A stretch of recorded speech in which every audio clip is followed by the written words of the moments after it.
어떤 사람이 목사님을 찾아와서는 자기는 지금까지 정말로 많은 죄를 짓고 살았는데 자기 같은 죄인도 진심으로 회개하면 하나님께서 용서해 주시는지 알고 싶다고 말했습니다.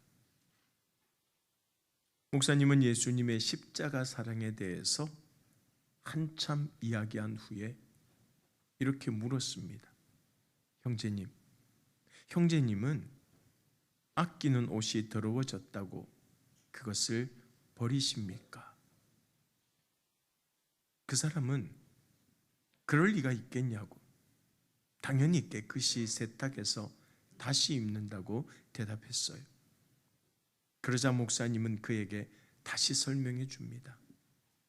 우리는 그렇게 비싸고 좋은 옷보다도 더 존귀한 하나님의 작품이기 때문에 행여 세상이 용서하지 못하는 큰 죄를 지었다고 해도 하나님께서는 결코 우리를 버리지 아니하시고 반드시 죄를 깨끗이 씻어주시고 다시 사용하신다고 말입니다.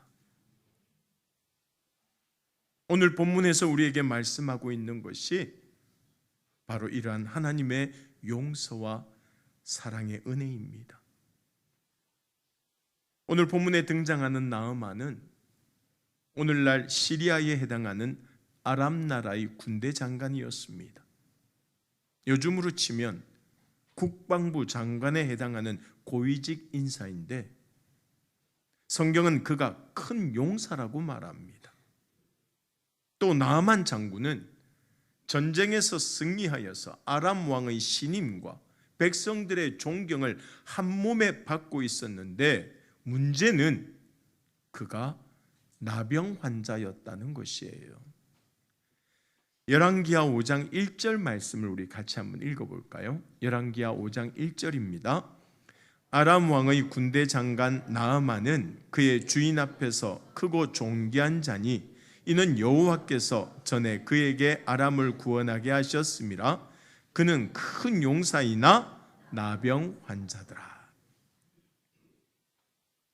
우람한 갑옷과 투구를 쓰고 행차할 때면 백성들이 머리를 조아리고 감히 쳐다보지도 못하는 큰 용사였지만 그 갑옷 속에 감추어진 그의 몸은 나병으로 썩어가고 있었다는 것이에요. 겉으로는 힘있고 당당한 용사 같지만 속으로는 나약한 환자 같은 이중적인 모습을 하고 있었던 것입니다. 그런데 여러분, 사실은 우리 역시 나아만 장군처럼 철저하게 이중적인 모습을 한 채 살아가고 있지 않습니까? 겉으로는 한 가정의 든든한 가장으로 혹은 살뜰한 아내와 엄마로 또 번듯한 직장인으로 그럴듯하게 이 땅을 살아가고 있지만 저마다 마음 깊은 곳에는 누구에게도 말할 수 없는 깊은 고민과 불안과 두려움을 안고 있습니다. 그래서 누구보다 화려하고 부유하게 잘 살아가고 있는 것처럼 보이는 연예인들이 스스로 삶을 포기하는 일들이 계속해서 일어나고 있는 것이죠. 남들이 보기에는 그저 멋지고 화려해 보이는 삶의 이면에 남들이 알지 못하는 아픔과 두려움이 늘 존재하고 있다는 것이에요. 사실 유명인들처럼 기사화되지 않을 뿐이지 이 시대를 살아가는 수많은 사람들도 비슷한 문제를 안고 살아갑니다. 비싼 옷을 걸치고 멋진 차를 타고 좋은 집에서 즐겁고 행복하게 살아가고 있는 것 같지만 집집마다 그 속을 들여다보면 온갖 아픔과 걱정과 두려움 속에서 신음하고 있다는 것이죠. 다시 말해서 이 땅을 살아가는 모든 인생은 큰 용사이나 나병 환자였던 나아만 장군처럼 숨기고 싶고 떨쳐버리고 싶은 아픔과 문제를 안고 있다는 것입니다. 그렇다면 왜 우리는 이런 괴롭고 힘든 문제들을 안고 살아가야만 할까요? 성경은 그 이유가 죄 때문이라고 말합니다. 죄로 말미암아 우리에게 평안과 만족을 주시는 하나님의 은혜에서 멀어졌기 때문이라는 것이에요. 로마서 5장 12절 말씀 우리 같이 한번 읽어볼까요? 그러므로 한 사람으로 말미암아 죄가 세상에 들어오고 죄로 말미암아 사망이 들어왔나니 이와 같이 모든 사람이 죄를 지었으므로 사망이 모든 사람에게 이르렀느니라. 우리가 아무리 단단한 갑옷과 투구로 무장하고 화려한 옷으로 치장하며 살아간다고 해도 우리의 몸과 마음에 퍼져 있는 나병을 치료하지 못한다면 결코 진정한 평안과 행복을 누릴 수 없다는 말입니다. 그런데 살면서 만나게 되는 이런 고난과 시험이 무조건 우리 인생에 부정적인 영향을 미치기만 하는 것은 아니에요. 하나님께서 우리에게 고난을 허락하실 때는 그만한 이유가 있기 때문입니다. 승승장구하던 나아만 장군이 살이 썩어나가는 나병에 걸려서 남모르는 고통에 시달렸기 때문에 자신이 싸워서 이겼던 약소국 이스라엘 땅으로 왕의 편지와 엄청난 선물까지 싸들고 가서 엘리사 선지자를 만나고 하나님의 능력을 체험하게 된 것처럼 말입니다. 이처럼 때로는 고통이 축복이 될 수도 있다는 것이에요. 그렇다면 고통이 축복이 되고 삶의 평안과 행복을 회복하려면 우리는 무엇을 어떻게 하며 살아야 할까요? 먼저 첫 번째로 어떤 상황에서도 변화를 기대해야 합니다. 무엇을 기대해야 한다고요? 변화. 왕과 백성들에게 큰 용사로서 신임과 존경을 받고 있었지만 나병에 걸려서 고통받고 있던 나아만 장군에게 어느 날 생각지도 못한 놀라운 기회가 찾아옵니다.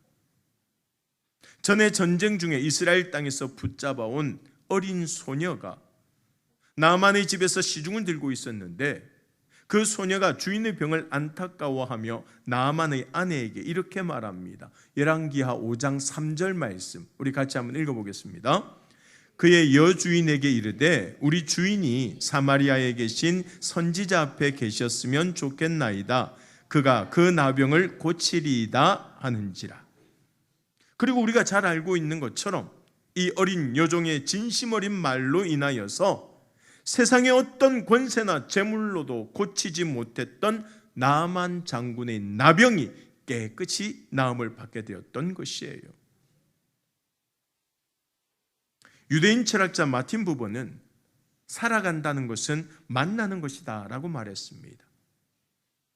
세상에는 많은 사람을 만나지는 않지만 만나는 사람마다 깊고 좋은 관계를 유지하는 사람도 있고 많은 사람을 만나지만 그다지 좋은 관계를 유지하지 못하는 사람도 있습니다.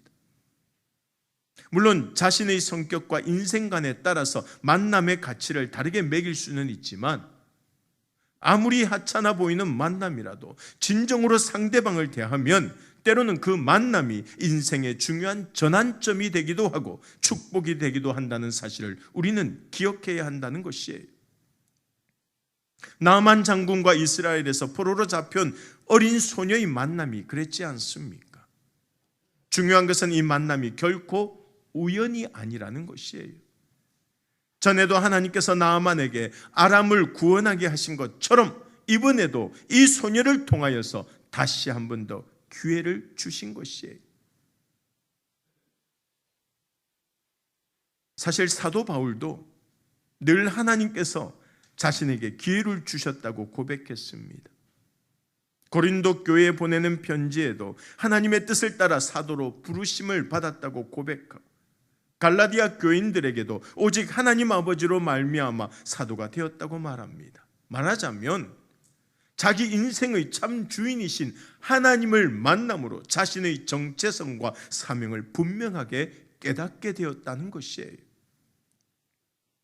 또한 로마 감옥에 투옥되어 있을 때 주인의 재산을 훔쳐 도망친 오네시모를 만나 그를 변화시키고 이제는 종이 아니라 하나님 안에서 믿음의 형제로 받아들이게 된 것도 하나님께서 주신 귀한 기회라고 믿었습니다. 그래서 주인이었던 빌레몬에게도 그를 용서하고 믿음의 형제로 받아달라는 편지를 하게 되었던 것이에요.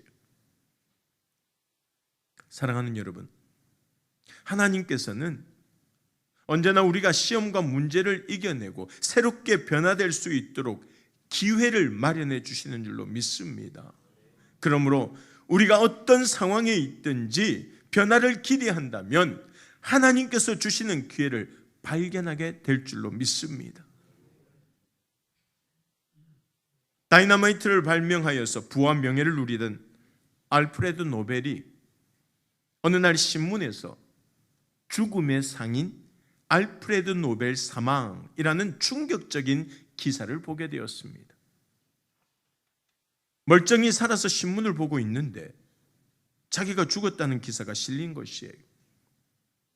알아보니 자신의 형인 루비드 노벨이 사망했는데 그를 알프레드 노벨로 오인했던 것입니다. 그러나 이 노벨은 기사가 잘못 나갔다는 사실보다 자신을 죽음의 상인이라고 칭한 것에 큰 충격을 받았습니다. 다이너마이트가 여러 가지 용도로 유용하게 쓰이기는 했지만 전쟁에서 살상 무기로 더 많이 사용되었기 때문이죠.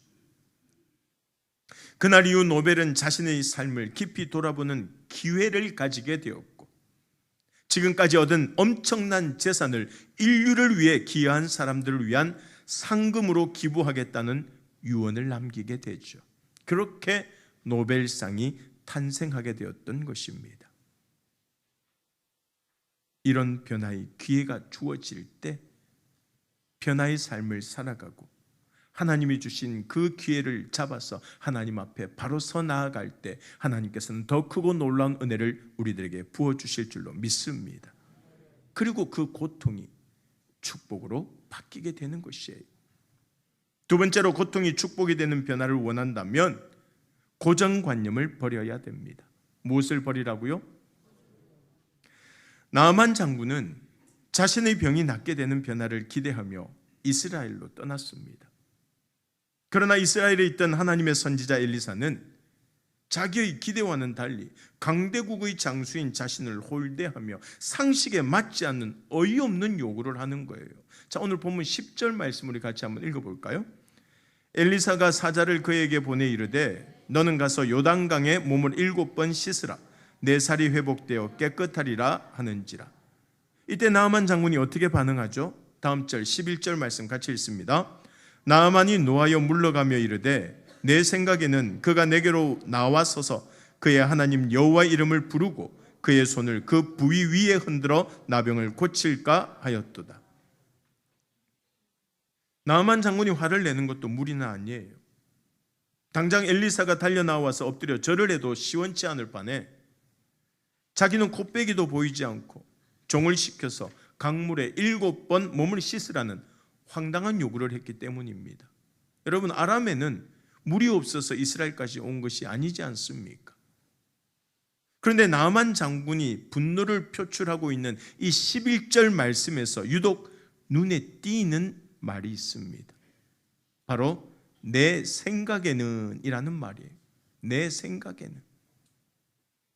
결국 나아만 장군이 화가 난 이유는 상대방이 자기의 생각과 다르게 행동했기 때문이죠. 그렇다면 나아만의 생각은 어디에서 비롯된 것입니까? 당연히 자신의 지위를 바탕으로 한 경험에서 나온 것이에요. 지금까지 아람의 장군으로서 사람들에게 존경받고 대접받아온 자신의 경험과는 너무나도 다른 상황이 벌어진 것에 화가 난 것이에요. 여러분, 사실 교회에 처음 나온 사람들이 어려움을 겪고 마음을 열지 못하는 것도 이런 이유에서입니다. 나아만 장군이 내 생각에는 이라며 자신의 입장에서 기대한 것들을 말했던 것처럼 새로운 교인들은 지금까지 자신이 경험하고 생각해왔던 공동체와는 너무나도 다른 교회 공동체에서 신앙생활을 하기가 결코 쉽지 않다는 것이에요. 그런데 하나님께서는 왜 나아만이 흔쾌히 받아들이고 따를 만한 상식적인 처치를 해주시지 않았을까? 나아만이 기대했던 것처럼 엘리사가 나와서 그의 환부를 만지면서 기도하거나 보통 사람은 도저히 감당할 수 없는 대단한 임무를 수행하게 하셨다면 아마도 그는 군말 없이 순종하면서 감격하고 감사했을 것입니다. 그런데 이스라엘에까지 와서 선지자의 얼굴 한번 보지도 못하고 아람에 있는 크고 좋은 강들은 다 놔두고 굳이 요단강에 몸을 7번 씻으라고 하니 너무 화가 나고 자존심 상해서 그냥 돌아가려고 했던 것 아닙니까? 하지만 하나님께서는 나아만이 자신이 생각하는 방식이 아니라 하나님의 방식을 따르기를 원하신 것이에요. 병을 고침받으면서도 아람의 장군이라는 교만한 마음을 내려놓지 못하는 그 나아만에게 자신의 체면과 생각을 다 내려놓고 오직 하나님의 뜻을 따를 때 기적을 체험하게 된다는 사실을 깨닫게 하셨던 것이죠.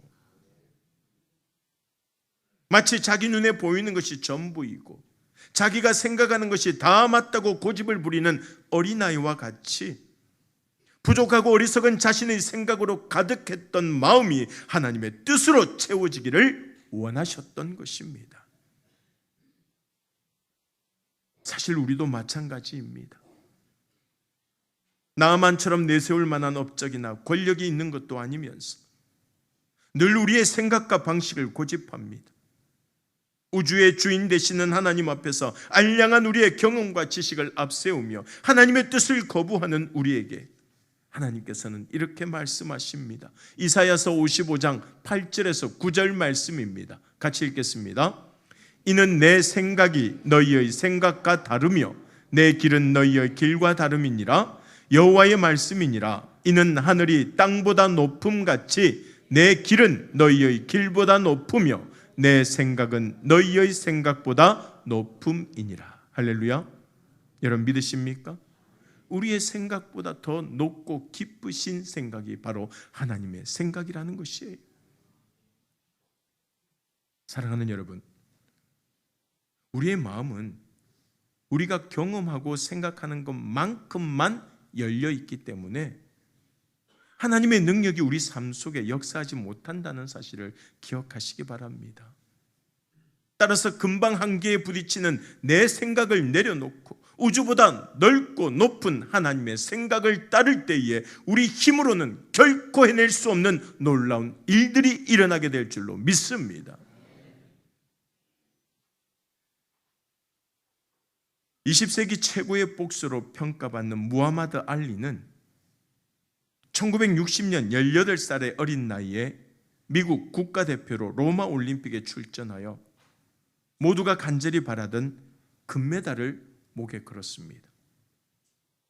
당시 미국 사회에는 인종차별이 극심했지만 알리는 자신이 미국을 위해 금메달을 땄기 때문에 이제 흑인이라고 천대받을 일은 없을 것이라 생각했어요. 하지만 미국에 들어온 알리는 여전히 인종차별을 당했습니다. 한 번은 햄버거 가게에 들어갔다가 흑인 주재의 백인 식당에 들어왔다며 쫓겨나기도 했습니다.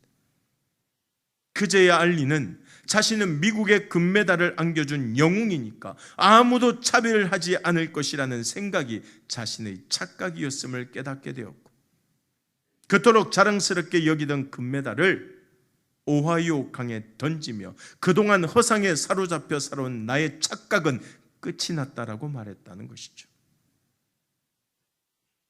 알리 본인에게도, 듣는 우리에게도 참으로 가슴 아픈 고백입니다. 하지만 알리가 착각은 끝났다며 현실을 직시했듯이 오늘 우리도 우리의 실체를 자각해야 할 줄로 믿습니다. 나아만 장군처럼 단단하고 화려한 갑옷이나 주변 사람들의 찬사가 자신의 실체를 말해주는 것이 아니기 때문입니다. 오늘날 우리가 입고 살아가는 두꺼운 갑옷 속에는 영적인 나병에 걸려서 신음하고 있는 연약한 우리의 진짜 모습이 있음을 자각하고 하나님 앞에 솔직하게 고백할 수 있어야 된다는 것이에요. 그리할 때 우리 스스로를 둘러싸고 있는 단단한 생각이 깨어지고 하나님의 뜻과 생각을 따라서 진정한 평안을 누리며 살아가게 될 줄로 믿습니다. 로마서 8장 6절 말씀에 보면 이런 말씀이 있죠. 우리 같이 한번 읽어볼까요? 육신의 생각은 사망이요 영의 생각은 생명과 평안이니라. 여러분 믿으십니까?